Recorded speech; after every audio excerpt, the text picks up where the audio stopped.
Hello students, welcome to EPG Pathshala. I am Dr. Rajiv Jain from Jivaji University Gwalior. Today I shall discuss in this module atomic absorption spectroscopy under the paper Fundamentals of Analytical Chemistry. In atomic absorption spectroscopy, as is clear from the name, it is the absorption by atoms. In case of molecules, molecular absorption spectroscopy, you can directly study the absorption of electromagnetic radiation by the molecules. But as the name implies here, it is the absorption by atoms. So first thing is here atomization, that is you have to convert molecule into atoms. So in most important difference between spectrophotometer for atomic absorption and one for molecular absorption is the need to convert analyte into free atoms.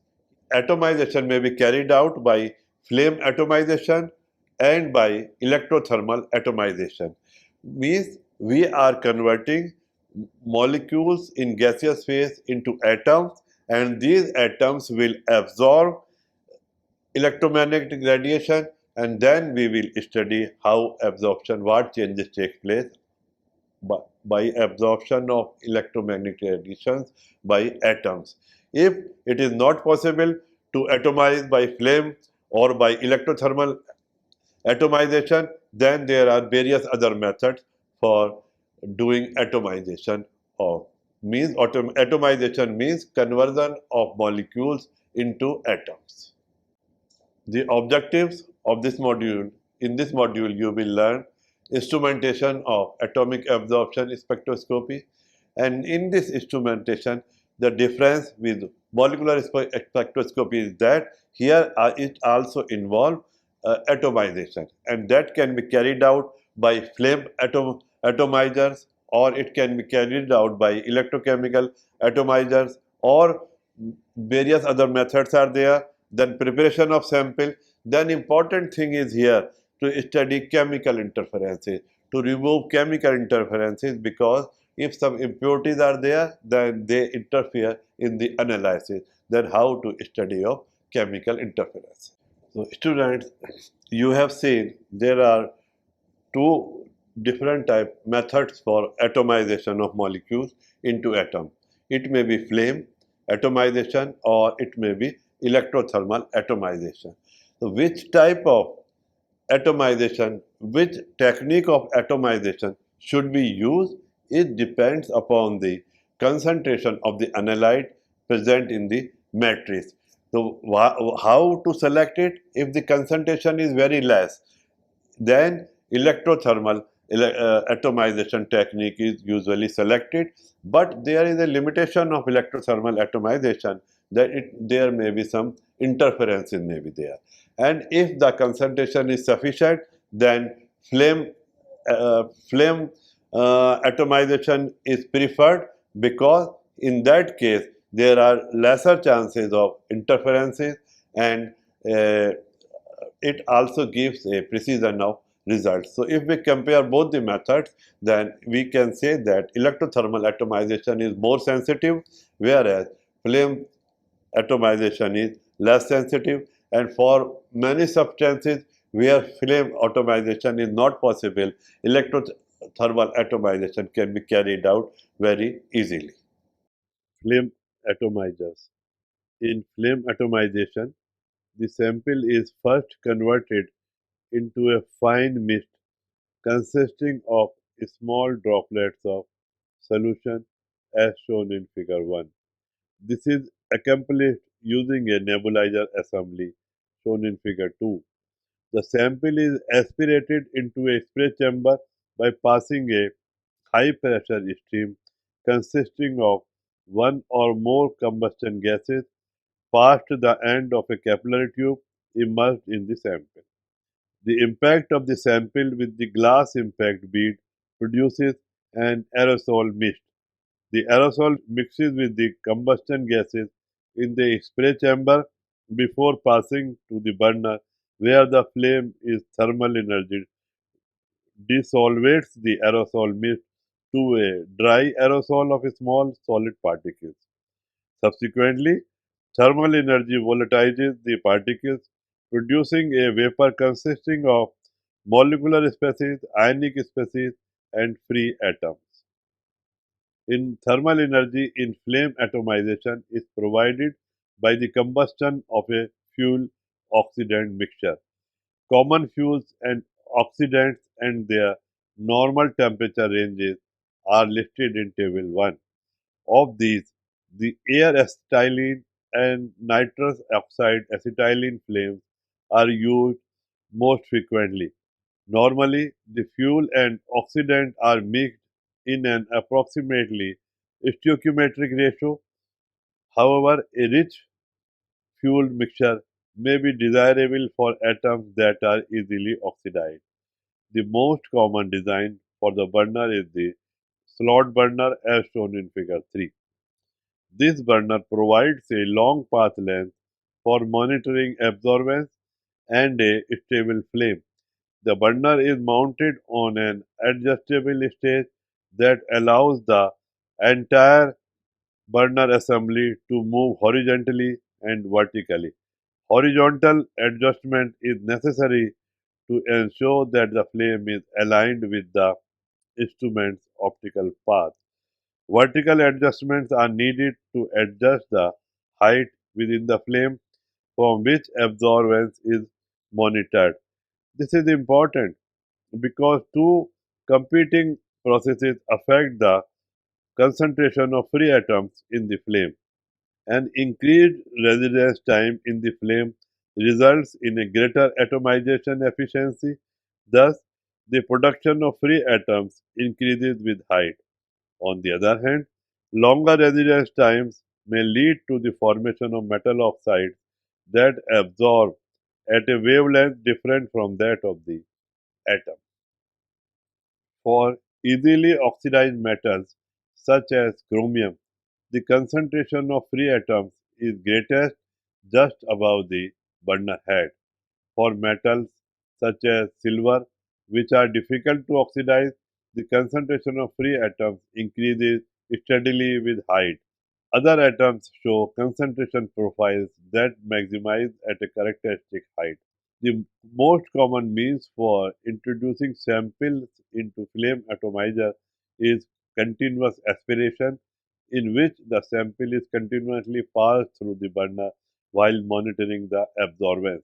Continuous aspiration is sample intensive, typically requiring 2 to 5 ml of sample. Flame microsampling provides a means for introducing a discrete sample of fixed volume and is useful when the volume of sample is limited or when the sample's matrix is incompatible with the flame atomizer. For example, the continuous aspiration of sample containing a high concentration of dissolved solids such as seawater may result in the build-up of solid deposits on the burner head. These deposits partially obstruct the flame, lowering the absorbance. Flame microsampling is accomplished using a micropipette to place 50 to 250 ml of sample in a Teflon funnel connected to the nebulizer or by dipping the nebulizer tubing into the sample for a short time. Dip sampling is usually accomplished with an automatic sampler. The signal for flame microsampling is a transitory peak whose height or area is proportional to the amount of analyte that is injected. The principal advantage of flame atomization is the reproducibility with which the sample is introduced into the spectrophotometer. A significant disadvantage to flame atomizers is that the efficiency of atomization may be quite poor. This may occur for two reasons.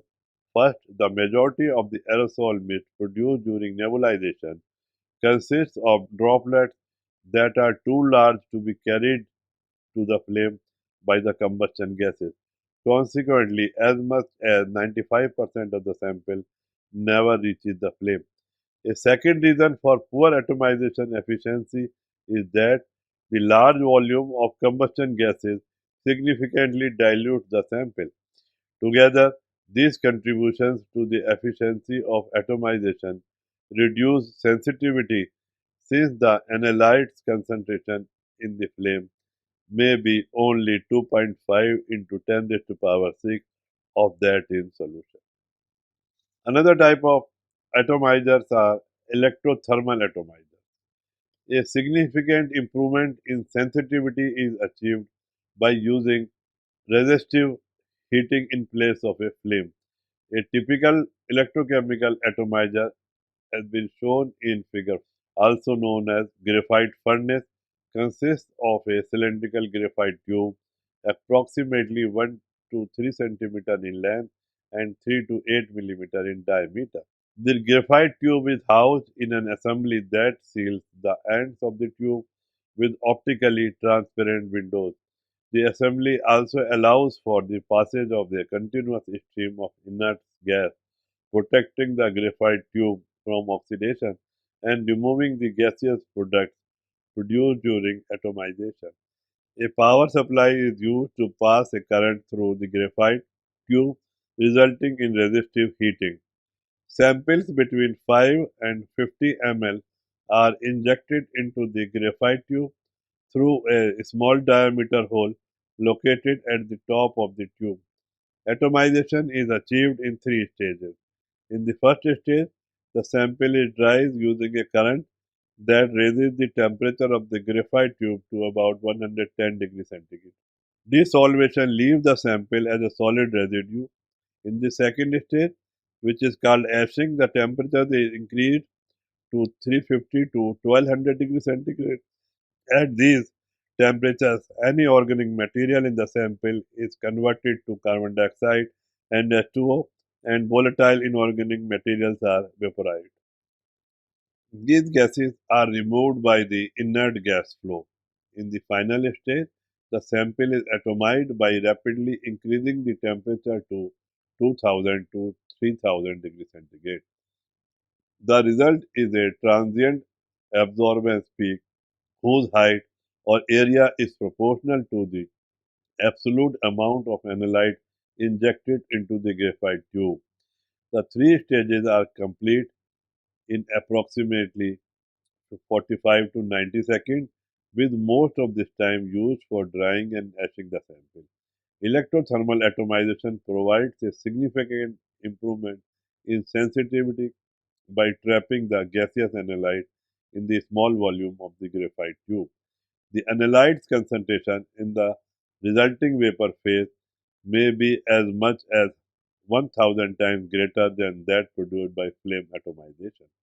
The improvements in sensitivity and the resulting improvement in detection limits is offset by a significant decrease in precision.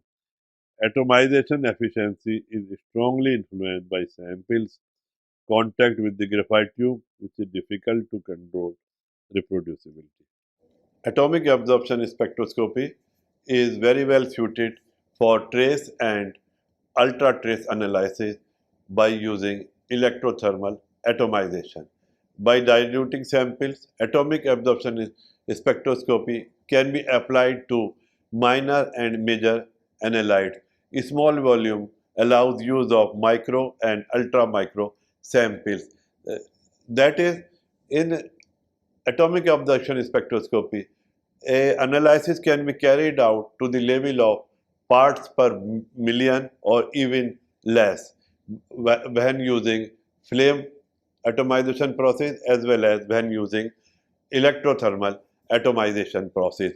With non-linear calibration curve, when we are using it is non-linear, higher accuracy is obtained by using pair of standards whose absorbance closely bracket samples absorbance. So if standards are available, as we took hollow cathode lamp, by taking different types of standards, so far more than 60 elements have been analyzed by using atomic absorption spectroscopy. Determinate errors for electrothermal atomization are frequently greater than that obtained with flame atomization due to serious metric interferences. In case of, as we have already studied, I told you that in case of electrothermal atomization, the errors are there, there are interferences are there, whereas in flame atomization, errors are less. So if concentration is sufficient, then flame atomization is preferred. Otherwise, it is electrothermal atomization is preferred. And by using electrothermal atomization, the technique is very sensitive, and we can go up to uh, uh, parts per trillion level, and more than 60 elements have been analyzed so far. The source for atomic absorption is a hollow cathode lamp consisting of a cathode and anode enclosed within a glass tube filled with a low pressure of neon or argon gas as shown in figure 5. When a potential is applied across the electrodes, the filler gas is ionized. The positively charged ions collide with the negatively charged cathode, dislodging or sputtering atoms from the cathode surface. Some of the sputtered atoms are in the excited state and emit radiation characteristic of the metal from which the cathode was manufactured. By fashioning the cathode from the metallic analyte, a hollow cathode lamp provides emission lines that correspond to the analyte's absorption spectrum. The sensitivity of an atomic absorption line is often described by its characteristic concentration, which is the concentration of analyte giving an absorbance of 0.00436 corresponding to a percent transmittant of 99%. Usually, the wavelength providing the best sensitivity is used, although a less sensitive wavelength may be more appropriate for a higher concentration of the analyte. A less sensitive wavelength also may be appropriate when significant interferences occur at the most sensitive wavelength. For example, atomizing a sample produces atoms of not only the analyte but also of other components present in the sample's matrix. The presence of other atoms in the flame does not result in interference unless the absorbance lines for the analyte and the potential interference are within approximately zero point 0.0 nanometer. When this is a problem, interferences may be avoided by selecting another wavelength at which the analyte but not the interferent absorbs. The emission spectrum from a hollow cathode lamp includes, besides emission lines for the analyte, additional lines for impurities present in the metallic cathode and the filler gas. These additional lines serve as a potential source of stray radiation that may lead to an instrumental deviation from Beer's law. Normally, the monochromator's slit width is set as wide as possible, improving the throughput of radiation while being narrow enough to eliminate this source of stray radiation. Next important thing, a very important thing in this analysis is the preparation of the sample. Flame and electrothermal atomization require that the sample be in a liquid or solution form. Samples in solid forms are prepared for analysis by dissolving in an appropriate solvent. When the sample is not soluble, it may be digested either on a hot plate or by microwave using nitric acid, sulfuric acid, or perchloric acid. Alternatively, the analyte may be extracted via Soxhlet extraction. Liquid samples may be analyzed directly or may be diluted or extracted if the matrix is incompatible with the method of atomization. Serum samples, for instance, may be difficult to aspirate when using flame atomization and may produce unacceptably high background absorbances when using electrothermal atomization. a liquid-liquid extraction using an organic solvent containing a chelating agent is frequently used to concentrate analytes. Dilute solutions of cadmium, cobalt, copper, iron, lead, nickel, and zinc ions, for example, can be concentrated by extracting with a solution of ammonium pyridine dithiocarbamate in methyl isobutyl ketone, minimizing spectral interferences. A spectral interference occurs when an analyte's absorption line overlaps with an interferent's absorption line or band. As noted earlier, the overlap of two atomic absorption lines is seldom a problem. On the other hand, a molecule's broad absorption band or the scattering of source radiation is potentially serious spectral interference. An important question to consider when using a flame as an atomization source is how to correct for the absorption of radiation by the flame. The products of combustion consist of molecular species that may exhibit broad band absorption as well as particulate material that may scatter radiation from the source. If this spectral interference is not corrected, then the intensity of the transmitted radiation decreases. The result is an apparent increase in the sample's absorbance. Fortunately, absorption and scattering of radiation by the flame are corrected by analyzing a blank. Spectral interferences also occur when components of the sample's matrix react in the flame to form molecular species such as oxides and hydroxides. Absorption and scattering due to components in the sample matrix other than the analyte constitute the sample's background and may present a significant problem, particularly at wavelengths below 300 nm, at which the scattering of radiation becomes more important. If the composition of the sample's matrix is known, then standards can be prepared with an identical matrix. In this case, the background of absorption is the same for both the samples and standards. Alternatively, if the background is due to a known matrix component, then that component can be added in excess to all samples and standards so that the contribution of the naturally occurring interference is insignificant. Finally, much interference due to the sample's matrix can be eliminated by adjusting the flame's composition. For example, by switching to a higher temperature flame, it may be possible to prevent the formation of interfering oxides and hydroxides.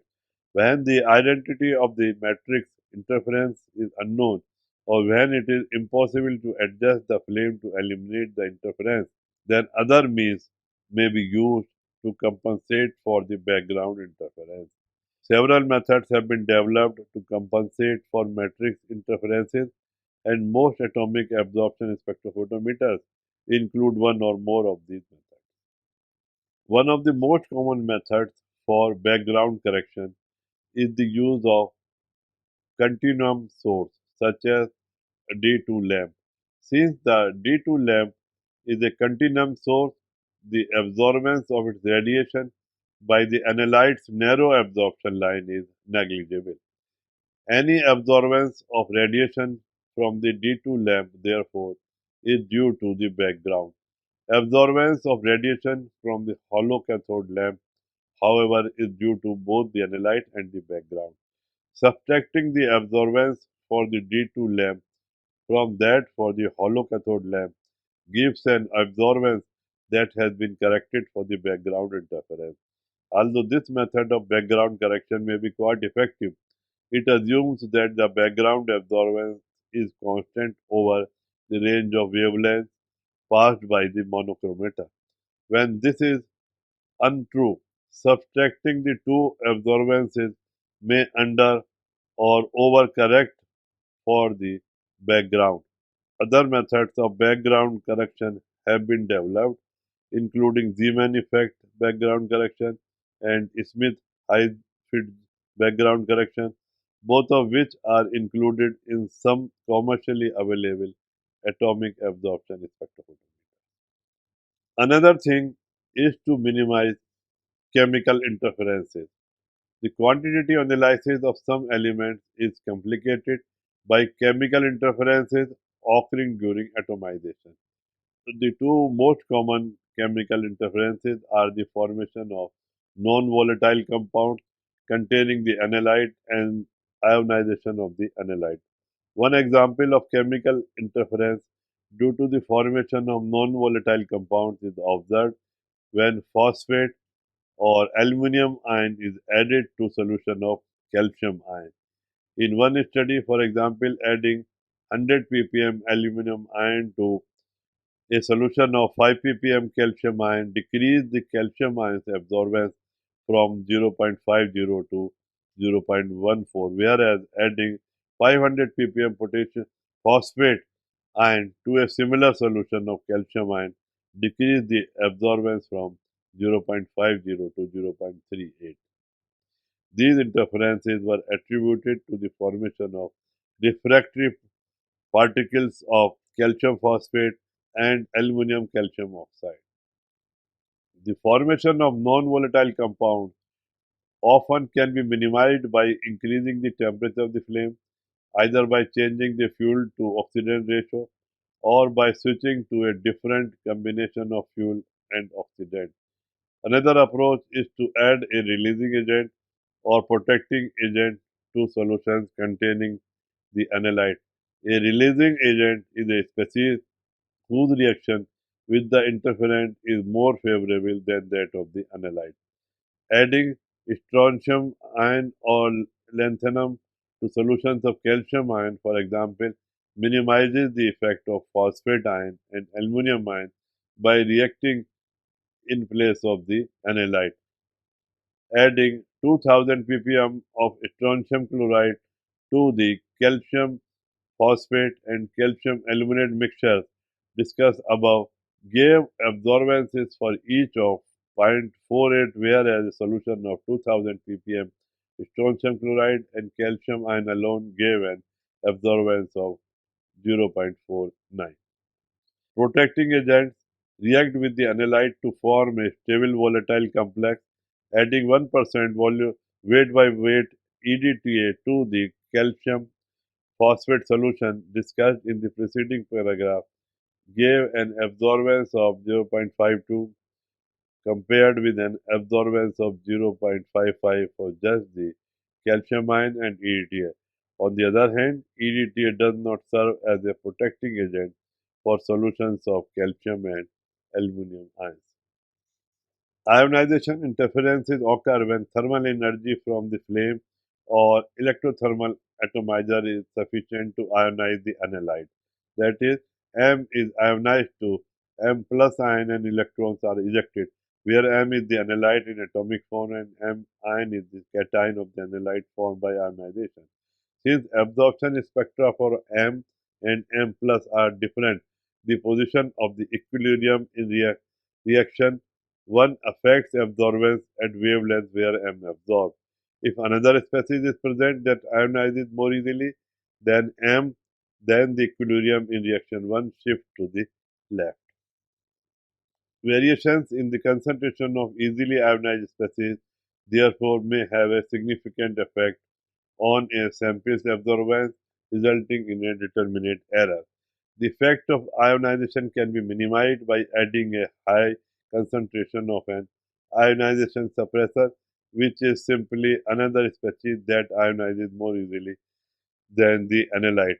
If the concentration of ionization suppressor is sufficient, then the increased concentration of electrons in the flame pushes reaction 1 to the left, preventing the analyte's ionization. Potassium and cesium are frequently used as ionization suppressors because of their low ionization energy. Another important thing associated with atomic absorption spectroscopy is that the its selectivity is very high. Why its selectivity is very high? Because we obtain we here get narrow widths of absorption lines. narrow widths of absorption lines we obtain in atomic absorption spectroscopy, due to which this technique is highly selective. Whereas in molecular spectroscopy, we get bands. We get bands which are broad. So the selectivity may be less. The absorption in case of molecules which are having closer lambda max or closer values, they may superimpose each other. So the selectivity may be not much higher. But in case of atomic absorption spectroscopy, it is the narrow width of absorption lines. We get absorption lines which is of very narrow width. So these technique give a very high selectivity, and due to this reason, we have studied so far over 60 elements. Analysis time in flame atomization is very less, whereas in electrothermal atomization, time is more. By using a simple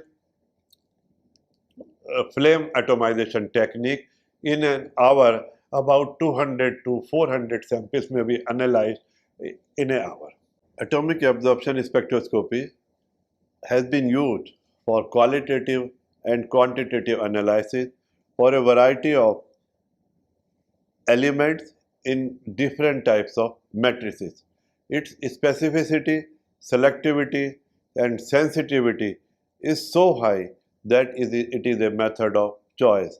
For example, if I take a zinc element, it has been analyzed in so diverse fields, starting from, if we take from water to wastewater, in milk, in blood, in urine, in ores and alloys, in fats, in different types of requirements in fiber, in agriculture products.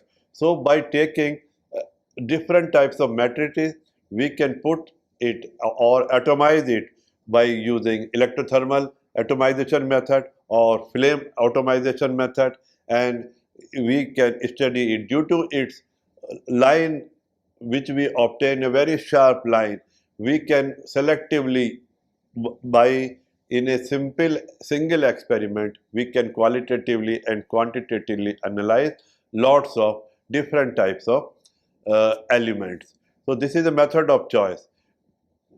But we have to keep in mind that interferences should not be there. Either we use flame atomization or electrothermal or atomization. For example, if we take the determination of different types of elements, zinc I want to determine, iron I want to determine, different copper want to determine, nickel, then earlier we have to take for single determination a single hollow cathode lamp was required, but nowadays we have multi-element hollow cathode lamp. By taking a hollow cathode lamp, various different elements can be determined, and with selectivity and the sensitivity is very high, and we can go less than parts per million. Thank you.